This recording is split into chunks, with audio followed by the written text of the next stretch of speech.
Welcome to Tracing Your Family Roots. My name is Arlene Sachs, and this is Sally Ann Sachs.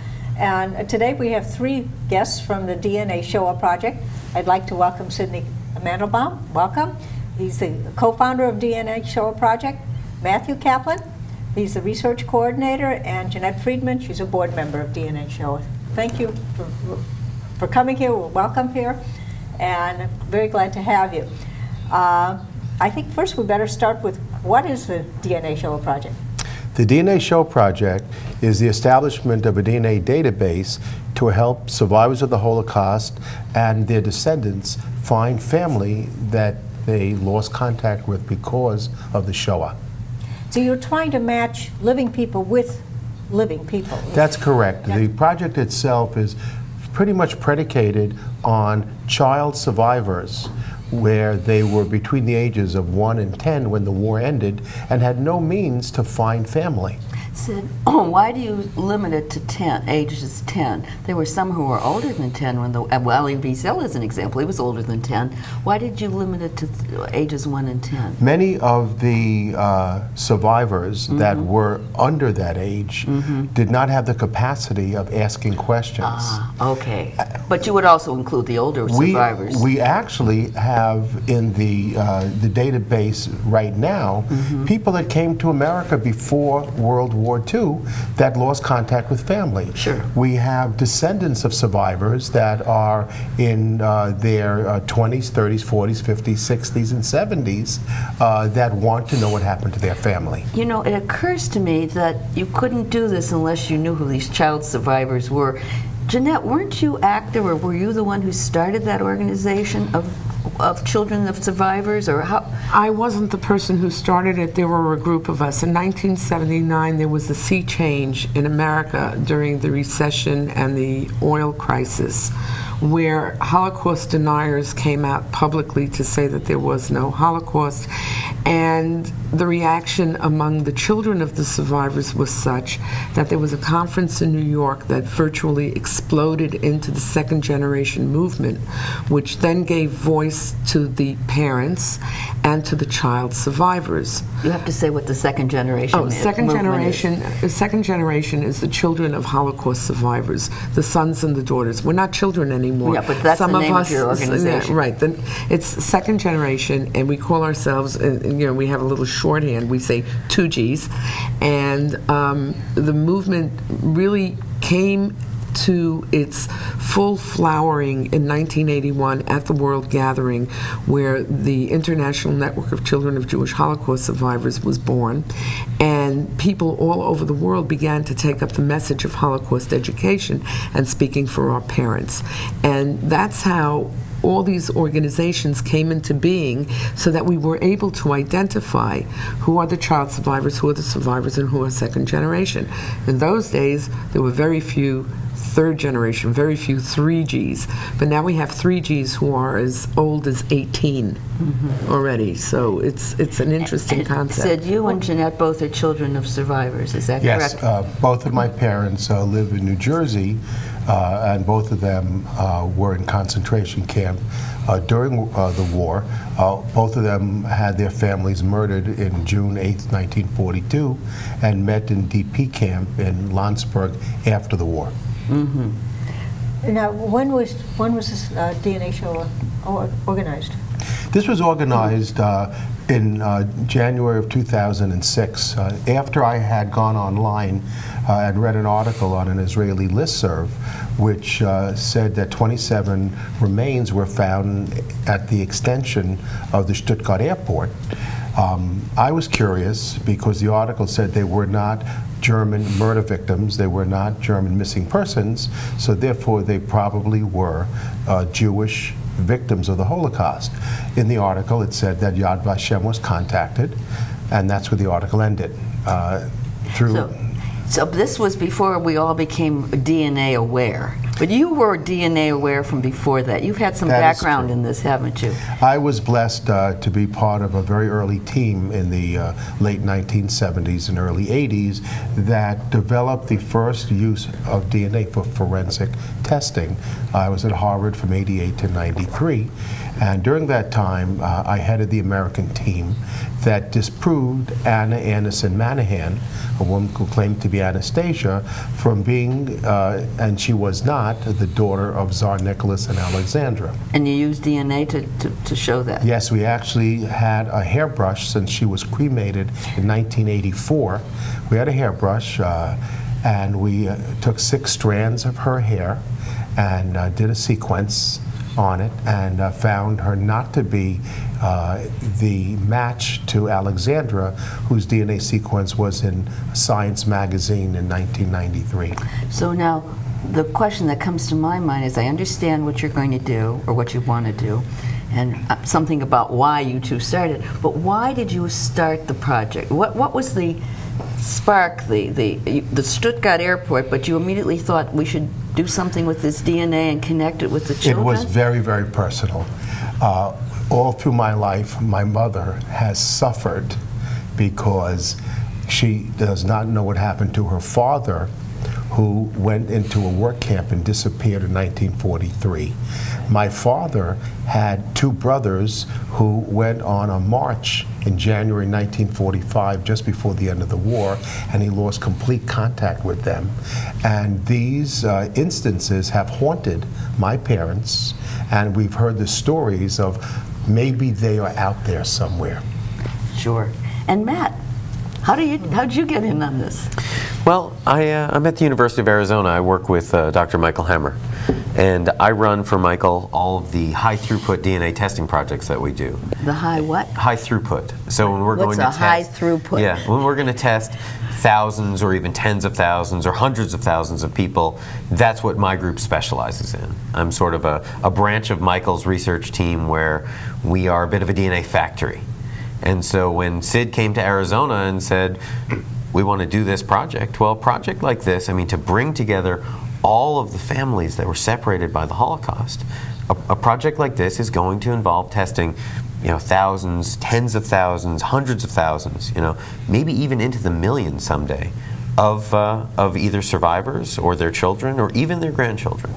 And you said Michael, you know, when you mentioned somebody, not all our viewers yes, know who I'm Michael sorry. Hammer is. So, we know, but so yes, I mean, as Sid had this idea, Sid came out to Arizona, where I work with Michael Hammer, and Michael is an expert on genetics of Jewish populations. I mean, Michael is probably most famous, especially in these genealogical circles, for having really done a lot of the development of the Y chromosome as a tool for tracing human ancestry, and the Y chromosome has really been something that's really taken off in genealogical circles, because Y chromosomes and surnames are passed on together, you know, or we hope, you know, the occasional uncertainty there. But one of the interesting things about this project is this is not a Y project. I mean, we're going to use the Y a bit as a tool. Then let me then ask. I understand how the Y project works. I understand how the mitochondria. How can you go like from me to my grandfather if my grandfather? Absolutely. But that's how. Yeah. Well, we are going to do a little bit of Y and a little bit of mitochondria, which are sort of the standard genealogical tools of these days. The reason those are great for genealogists is because they trace specific lines. Now, for this, we don't want specific lines. We want to know your ancestry, all of your ancestry. We want to cross genders. I want to be able to tell you about your mother's father, your father's mother, and all of those connections that we cannot do with the more traditional genealogical DNA testing. And how many generations back can you do with this crossing of the genders? That is changing every single day. I mean, when we started this project, when this project was really in the idea phase, I mean, we were looking at technologies that, I mean, these are established technologies. These are what they do for paternity testing. These are what they do for missing persons cases. These are the technologies they used for the reconstruction of the victims of 9/11. But what that comes down to is sort of your traditional forensic DNA panels. That's And- only one generation and, each time. oh yeah, I mean, in fact, sometimes it's less. I mean, for a lot of those situations, especially missing persons, number one thing they would like is if you have a toothbrush or a hairbrush or some dirty clothes or something, because the easiest match is to match you to you. And then one step off, okay, well, we can match you to your parents.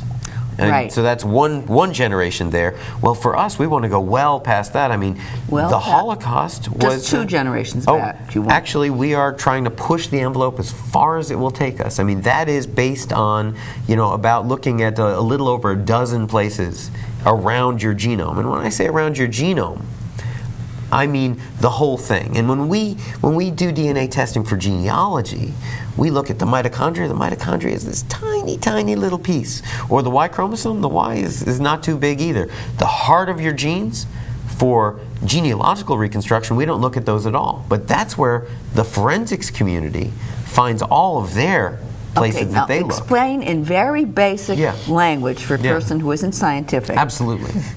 Arlene and I have been brainwashed into the idea that you can do daughter to mother to mother to mother to mother and son to father and so on. Now, tell us how you're going to get Arlene to her grandfather. Absolutely. Okay, how? Well, and I appreciate the brainwashing that's gone on already, because as someone who also works on projects related to that, it's very useful for people to have that understanding. But for this project, especially since there are so many people like you who believe that, oh, you only want men for Y chromosomes and such. Oh, I have this figure here.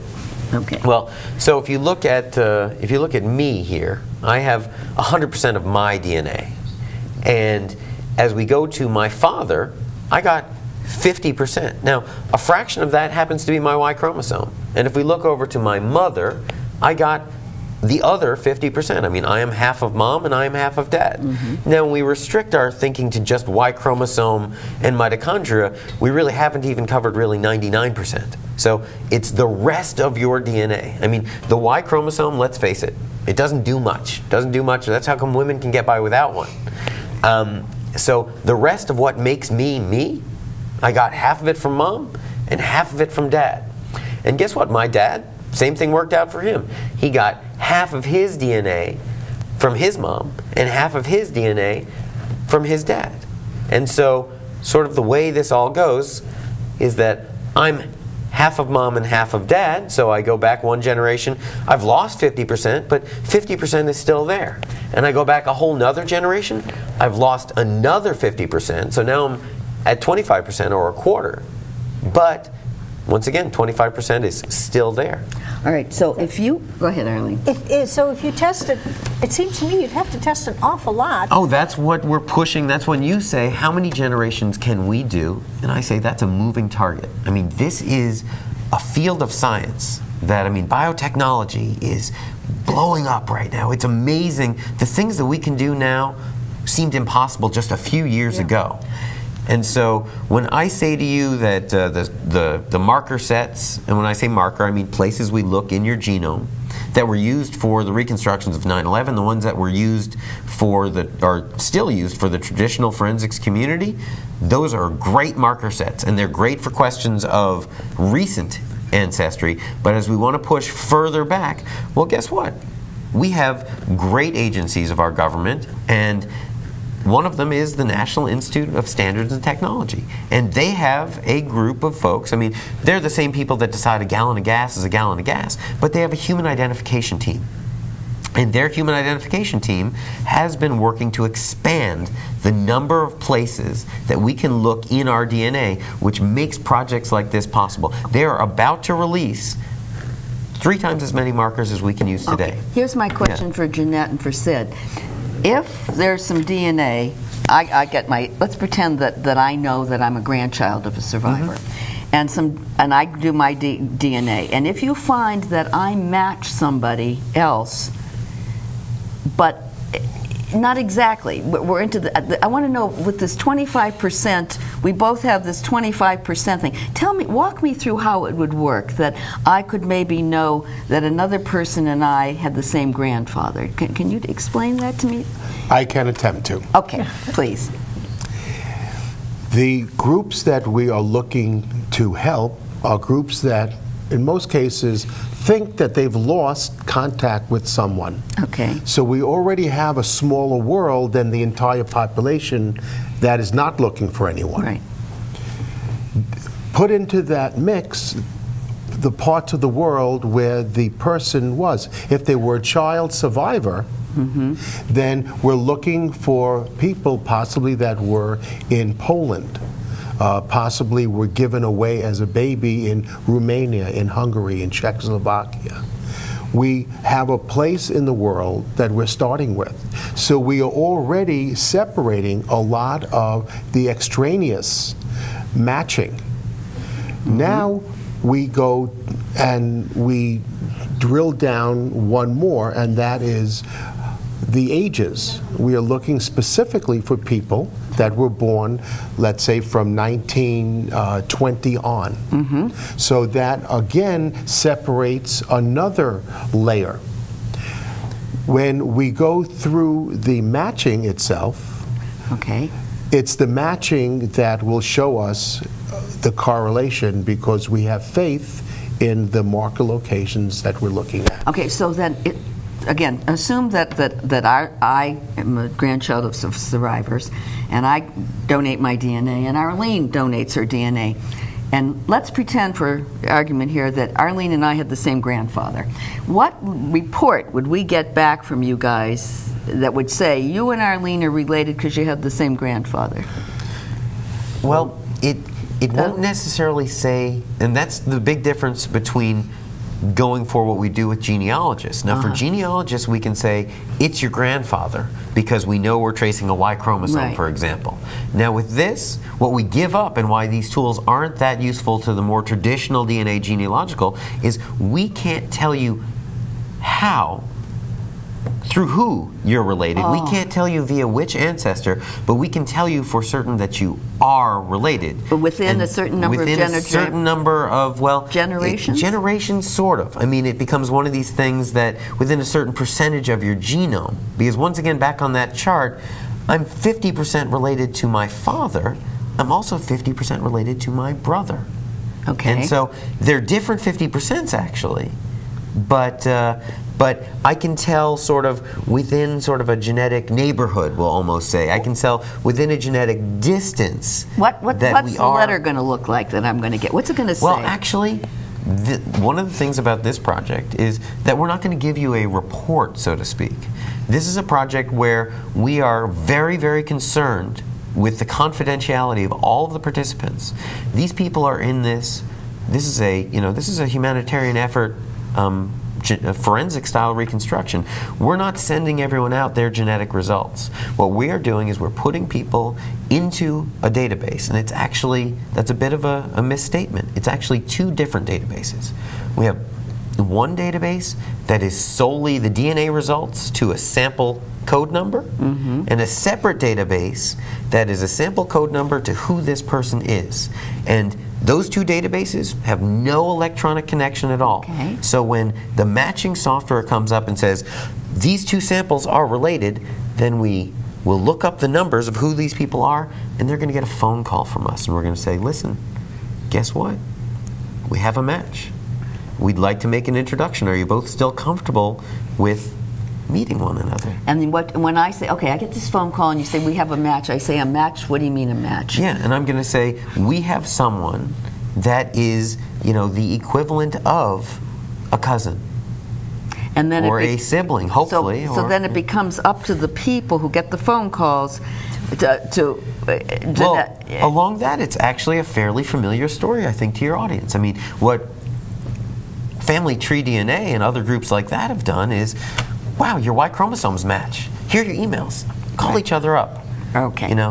Get in touch. Okay, I think we need to backtrack to way back, because I need somebody to define Shoah. Obviously, we all know absolutely. what it is. Somebody want to... Janette, why don't you do that? The Shoah is the Hebrew word for Holocaust. And that word, Holocaust, didn't really come into being until the 50s and 60s, because people refer to it as World War II, the war against the Jews. So it's taken on a whole new connotation, and for a lot of people to say Shoah is a lot easier than saying Holocaust. It's one syllable as compared to three. It's easier to pronounce for some people. And it is specifically referring to the Jewish genocide during World War II.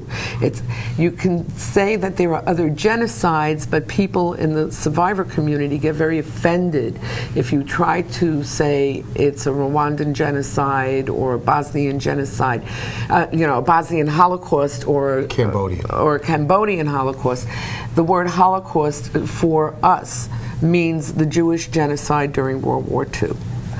And Shoah makes that very, very clear, so you can't really say that it's a Rwandan Shoah. Is Shoah a Hebrew word? Yes, it is. Mm-hmm. So it's the Hebrew word. You know, I'm struck that this is a massive undertaking, and in order for you actually to make these connections, you're going to need a huge database, yeah? Yes. Absolutely. Who's funding this? Well, what? Yeah. Well, actually, that's something we decided early on in this project that we were not going to reach out to the participants of this project to try to support it. We are offering this as a humanitarian service to the survivor community and their families. So this isn't one of these things where, pay $100 and get into the database. But that has left us, in a somewhat precarious at times position. I mean, we are reaching out to the Jewish community and actually any community as a whole. I mean, the Holocaust, I think, is something that we as a society should all take some ownership for and all say that these are important issues that still live with us today. And along those lines, we're reaching out for support. We actually have a 501c3 charity status through the University of Arizona Foundation.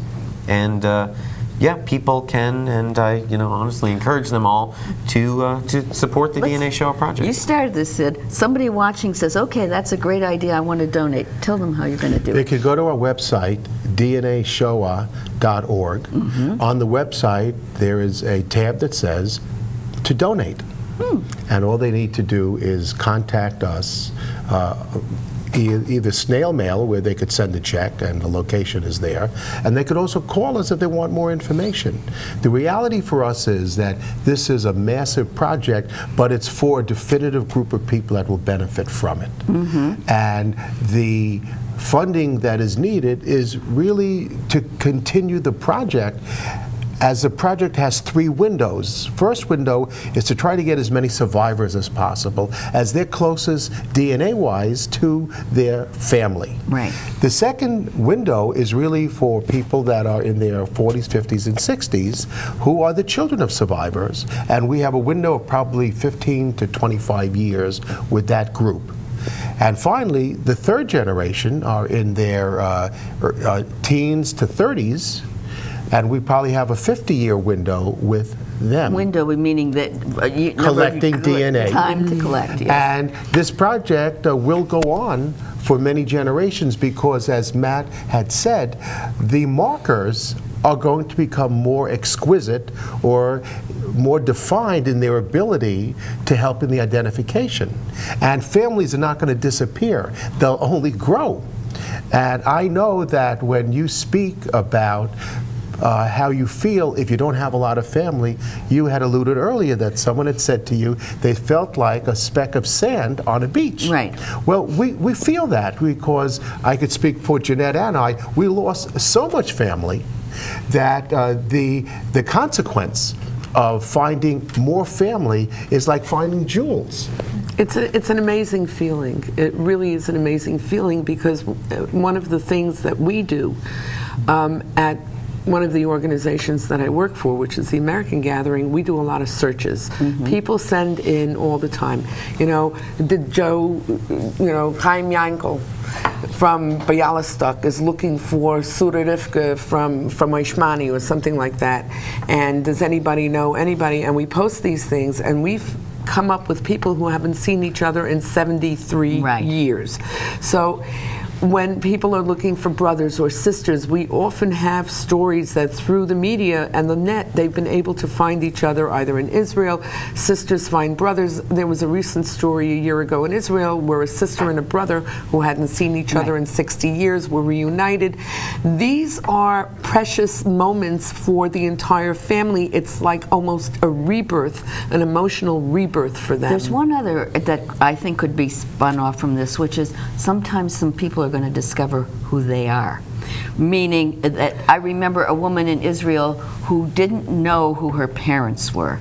And it was an unbelievable story. They managed to find it, and then ultimately her brother was found in Siberia, and they were reunited.